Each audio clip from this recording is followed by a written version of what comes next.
snowing in Vancouver, in case you can't tell. I'm doing it this way because I always want to do video blogging outside. Last time I did it was a disaster. I tried my best with noise cancelling, but people still found it pretty much inaudible. I now have a Kimura mic, which I haven't tried outside before. It's not really designed for outside necessarily, but it is at least close to my mouth, and hopefully you'll pick up like road noise less. And actually, the snow might help, because snow kind of deadens the audio, doesn't it? It's one of the nice things about snow. Probably not as much to a microphone's ear as it does to my ear.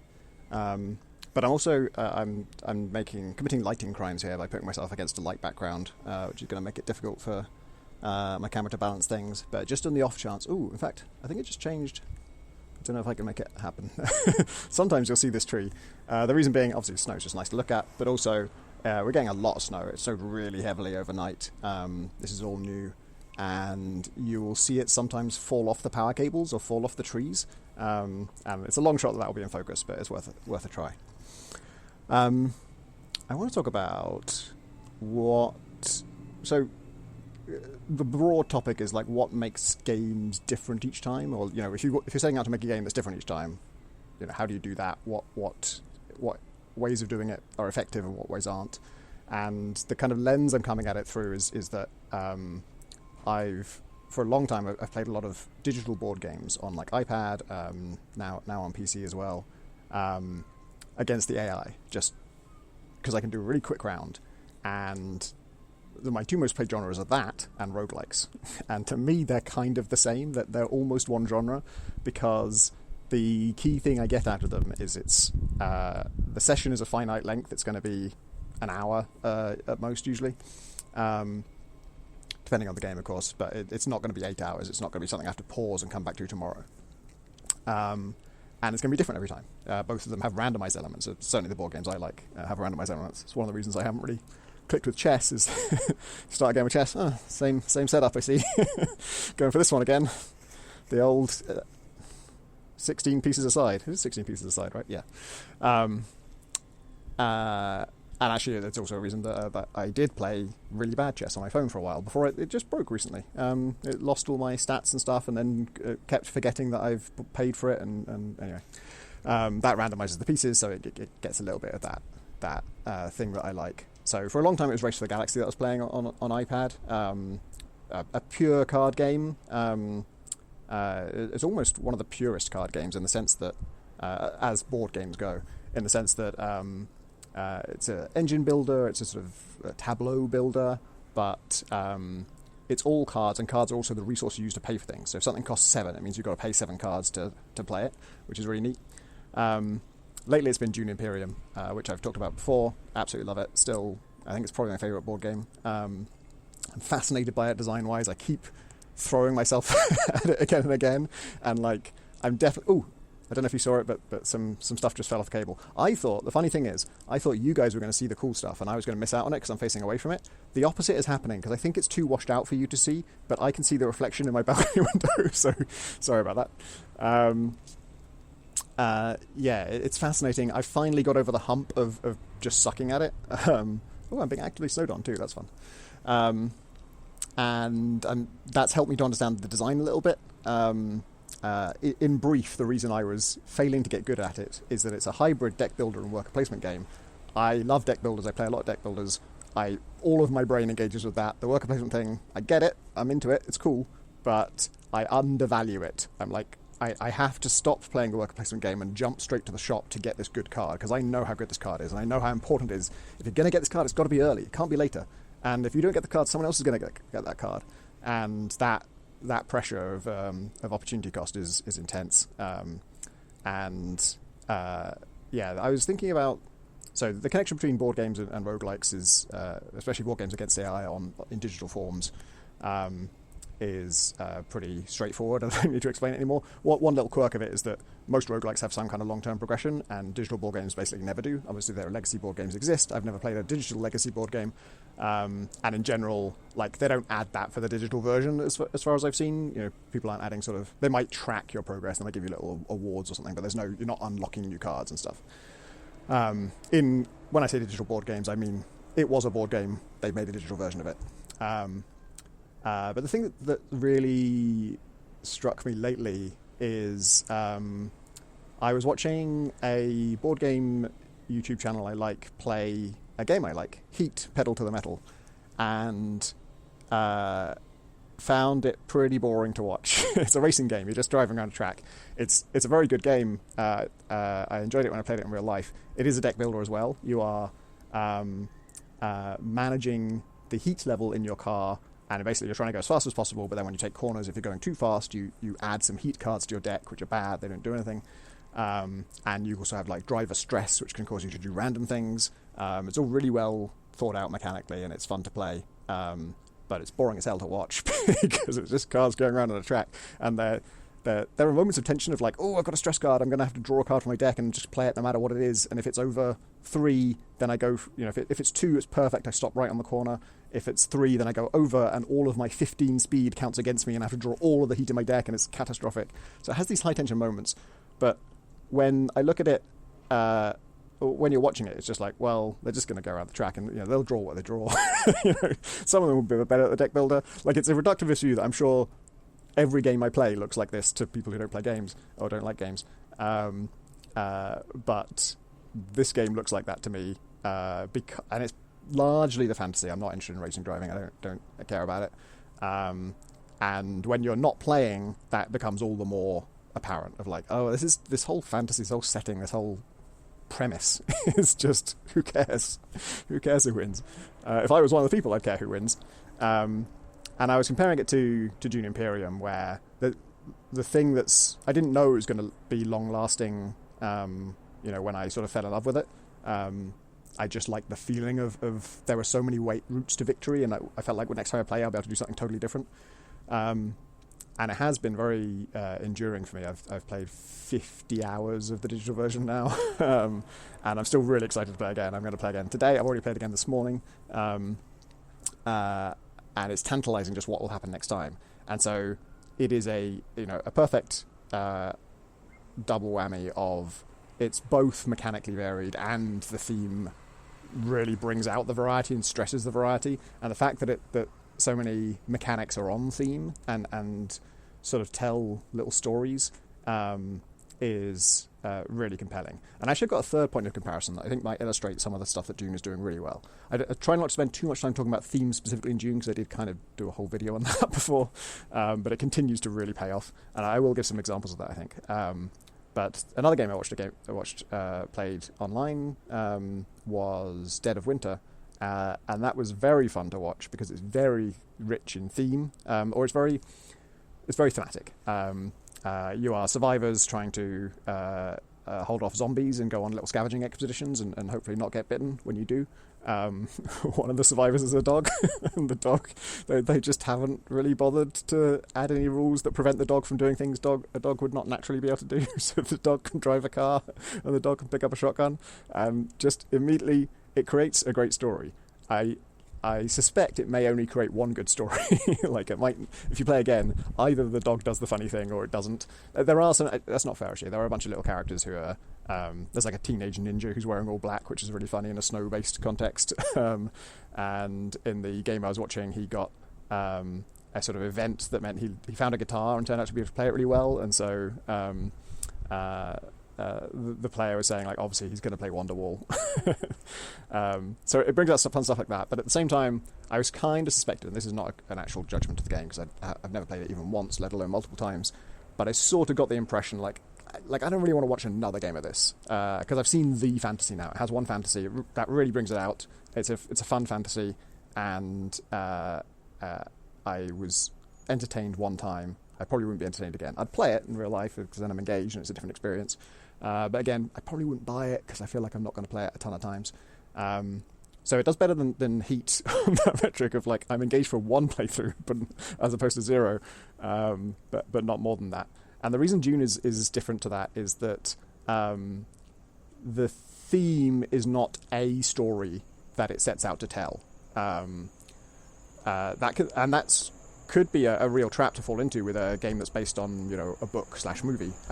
It's fair to say this is based on a movie because the characters are specifically drawn to look like the actors who play those characters in the latest movies. So it would be a trap to make the game that successfully causes players to live out the experience of the movie. The more you do that, the less interesting it is to replay, obviously. And this, I mean, it has a head start in that Dune just the setting, the context. It's kind of like Star Wars. I sort of feel like people fall in love with the world more than the specific story being told. Certainly, I don't really like the story being told at all in Dune. I do like the world. And so that it becomes a playground for your own fantasy. That's why Star Wars is like a juggernaut as opposed to just like 3 films that people still love. Like, you know, compared to The Godfather. Godfather, 3 films people absolutely loved, still rated some of the best of all time. Didn't spawn a whole sprawling universe and a massive franchise that dominates pop culture to this day. And the reason is that it was the story that was good and not the world necessarily. I mean, there are enticing things about that world, but it doesn't explode with possibilities, right? And Dune's world kind of does. Maybe less so than Star Wars, but in some ways that also helps a bit with a board game because you want to focus on something, right? And it picks just the right level of focus so that the story you get each time is really different, but it's thematic. It is a story. It's not just abstract mechanics, you know, clicking with each other. Because that's something that video games especially, sometimes suffer from is the mechanics might be interesting, but they're abstract enough that the differences are kind of lost on the player. Like, it doesn't matter. It doesn't feel like the differences matter. And that's, you know, the subject I was trying to work my way back to is what makes games feel different every time. And obviously, you want it to be mechanically different. You want it, if it's a card game, you want to draw different cards. If there's a board state, you want the board state to be different, you know, at least a few moves in, if it's not different from the start. And for those differences to matter, they need to mechanically matter and thematically matter. And so I've had some runs of Dune Imperium where I could just call them runs because I think of it in roguelike terms, where my build kind of tells a story. Like I've taught the game to a few people now, and I'll always tell them, like, you know, the conflict side of it. You don't have to go for every conflict, but you probably are going to end up going for at least one conflict if you're going to win the game. Like, it's unlikely you're going to win just by never dipping your toe into the conflict, because later on the conflicts are worth 2 victory points. You only need 10 to win. There aren't that many ways of getting victory. Well, there are lots of different ways of getting victory points, but victory points are not readily available. So getting 2 is a huge deal. There's almost nothing else in the game that just gets you 2 victory points on the spot. So you're probably, if you're going to win, you're probably going to win at least one of those. And that was broadly true for most of my runs. And then I had a run where I played as Baron Harkonnen, and his starting ability, sort of passive ability, I suppose, although it's not very passive, is that the first time he commits 4 troops to a fight, which is a lot, in a single move, he gains 2 influences with 2 factions that he chose at the start of the game secretly. So no one knows what he's got this head start on, but when he reveals, he's going to get that head start. And thematically, I actually think it's called Masterstroke, and I sort of envisioned that it might have been originally planned as a thing you would use late in the game, because it's a large amount of troops, so that's the kind of stuff you'd probably invest later in the game. At least this was how I envisioned it working when I read the rule. And the thing about influence is, one influence point can be super critical late game, because if you're neck and neck with someone for the alliance, if you pull ahead of them, if they already have the alliance and you pull ahead of them, you steal the alliance, so they lose a victory point, you gain a victory point. And if you're that close to the top of the track, it's unlikely they're going to be able to steal it back, either because you might be literally at the top of the track at this point, or it might just be too late. There might just be too few rounds left in the game for them to take you over. So I envision, if you ever got a masterstroke in a context where it pulled ahead of 2 different players, you'd gain 2 VP, 2 different players would lose 1 VP, maybe the same player loses 2 VP, it could be this massive, absolute game changer. In practice, though, I've found it much more useful early on, because some faction alliances get you some advantage that you can then use in the middle of the game, and actually it kind of works backwards for me, where I'll be throwing 4 troops into a conflict I don't really care about just to trigger that as early as possible, to get me a head start, to start getting some benefits that I need. And so I had a game with him where I did that, and then I got these cards. There are several cards where you can sort of pay money and go to certain places that will gain you influence in a place you didn't go to. So it's very much like sort of connections everywhere. You go here, you pay this guy, and then suddenly the Fremen think more of you. I was doing a lot of that. I got really good cards for that. They also suited the Baron. The Baron can draw intrigue cards. He can buy intrigue cards. So intrigue cards have that kind of thing to them as well. Some of them will just get you a get you an influence point with a certain faction. They're very much like sneaky, underhanded, out of left field. They're kind of like magic. They're just like, for no board-related reason, I can do this now. And it's to simulate, having spies, having connections, having deals, intrigue. And yeah, super on theme for Baron. And basically, over the course of the game, using all this stuff in very, offbeat and weird ways, I ended up coming into quite a lot of money somehow. But I never won a conflict, and in fact, I only entered one conflict, and I didn't even get second place. I just completely lost, got nothing out of it. So I shouldn't have entered that conflict, obviously, and it means I could have won the game. I think I won the game by like 4 points. It was an absolute stomp, and I never won a single fight. So everyone else is squabbling over these fights, which are super important, and people were winning them, but I was just in the background making these deals, and one of the best, most thematic cards, especially for Baron, is called Shifting Allegiances, where you pay some spice, you lose influence with one faction, you gain 2 influence with another faction. And another one where my first read on it was kind of wrong, where I read it and thought, it's a lot to pay to kind of get, yes, you get a net benefit, but a net benefit of 1, not 2. And then you actually try playing with it and you're like, oh my god, this is so powerful. This is again, alliance sniping is great with that. I remember it came down to I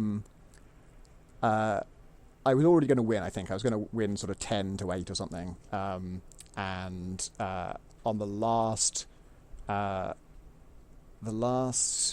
move of the game, I went somewhere to draw an intrigue card. And I knew what all the intrigue cards were, and I knew, which ones I could possibly draw. I wasn't in the combat, so things that helped me in combat weren't going to help.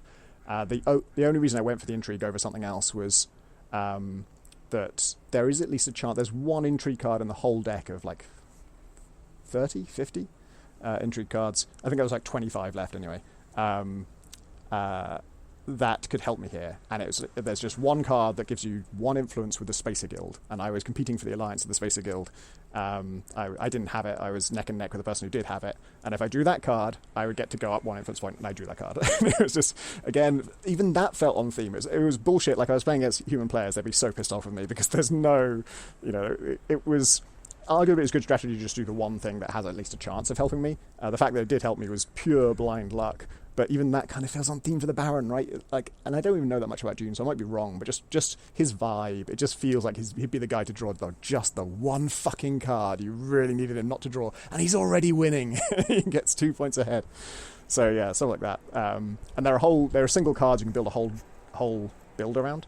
There's one I really undervalued that just, it's the Emperor's liaison to the Fremen, who is a character I remember from the film, and all she does is give you 2 persuasion, which is the currency used to buy cards at the end of the round, for every Fremen card in play that you have either played for an agent or you've held back. Everyone you got dealt this round, basically, you'll get 2 persuasion for it. And I saw that and thought, that's all right. I might have a Fremen card. Maybe I get 4 out of this. But you'd have to really spec into it. And you do have to really spec into it to get value out of it. But what I hadn't fully appreciated is one of the cards you can always buy is called Arrakis Liaison. That is a Fremen card. It only costs 2. It's decent. I don't usually go for much of it because I want really special cards in my deck, and then I want to get to those special cards as fast as possible. But if you have this one card, Liet Kynes, I think is the name, the Liaison, then you should just keep buying Arrakis Liaisons again and again and again until your deck is just full of them, because every one is worth 2 by itself, then it's worth an extra 2 if you have Liet Kynes in your hand. And they're also worth 2 if you play them. You can play them and not hold them back, and instead of getting their persuasion, you still get 2 persuasion from Liet Kynes anyway. And what it means is one of the other cards, the only other card you can always buy, is a Spice Must Flow, which costs 9 persuasion, which is a huge amount. It's just not practical to get that in the early game. You have to really build your deck towards it or do something crazy on the board to draw that many cards to be able to do it at all. With Liatkines, you can reasonably buy 2 of them in a round. You can just have like 18 persuasion. It's just absolutely insane. But it's your whole build. It's just like, once you get that, you're just doing this forever and just ripping out every other card from your deck if you possibly can, and just trying to get that up, because that's such a huge win. And that one, that one maybe doesn't sort of write its own movie in your head, but it still feels that's such a on theme. On theme is not the right word. It's a thematic story. It's in this world, you can imagine a Dune story where the Emperor decides that relations with the Fremen are super important because of their control of Arrakis and their liaison.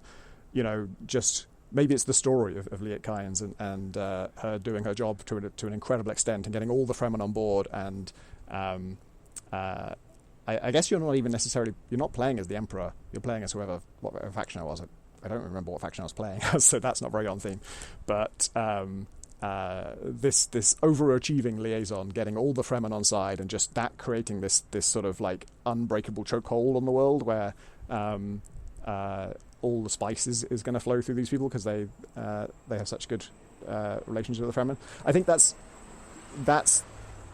I wonder if this is serendipity or design, but that little mechanic became more on theme as I lent into it, because getting more persuasion isn't necessarily a Fremen-y thing. Like, that persuasion is just you get cards. And the reason it's called persuasion, you're sort of hiring people. Like, pretty much all of the cards that you get no. Most of the cards that are available to buy are people, and so you're persuading them to join your side. There's nothing especially Fremen-y about that, but if you have a ton of persuasion, you don't hire people, you get Spice Must Flow, which is just a card that sort of represents, I guess, producing and selling spice. Turning spice into victory points, turning spice into control of the universe. That's a Dune mantra. And so the fact that one card sort of lets you turn the Fremen into a Spice Must Flow machine is super on theme too. So the way that the differences between different playthroughs, the difference between builds have thematic meaning and relate to, tell little stories in your head, and the fact that those stories are different each time because the mechanics are different each time. And I feel like these stories are kind of, a lot of them feel like I'm inventing them. You can have a sort of hybrid of these different routes to victory. That is really compelling too. Some of the ones I've talked about probably were foreseen by the designers and intended to work that way. But when I think about playing it again, I'm like, oh, I wonder what's going to happen next time, because if I play as this leader and I get these kinds of cards, it's going to tell this kind of story, and then from there I can maybe like transition into this kind of story. I've actually been, I don't do any like journaling or anything, but I'm teetering on the brink of it now because I really want to see at the end of a Dune game, because it is so varied in how you can get victory points, and the routes to victory are so different. I wanted to show me, what did I get all my victory points for? I ended up with 10 because I won. What were the 10? There are 4 that are fairly easy to get from influence stuff, but you don't always get them. And then Spice Must Flow is 1 each, and then conflicts are 2 each. And so I've been drawing little kind of like icon coded bars of all the victory points I get. And those bars like tell a story, because it also shows what order you got them in. So it's like, load of like early small stakes conflict wins racked up enough of a lead that then all I needed to do was close in the easy influence points, and then I got to my 10 before anyone else had a chance to do anything. And other ones, it's like slow build, nothing till round 5, and you can tell I was deck building, and then once my deck actually was coming into fruition, suddenly just shooting up, and I'm winning the conflicts, and I'm buying Spice Must Flow, and I'm getting all these influence. It's such a good like reflection of why that game is cool, and how they did it.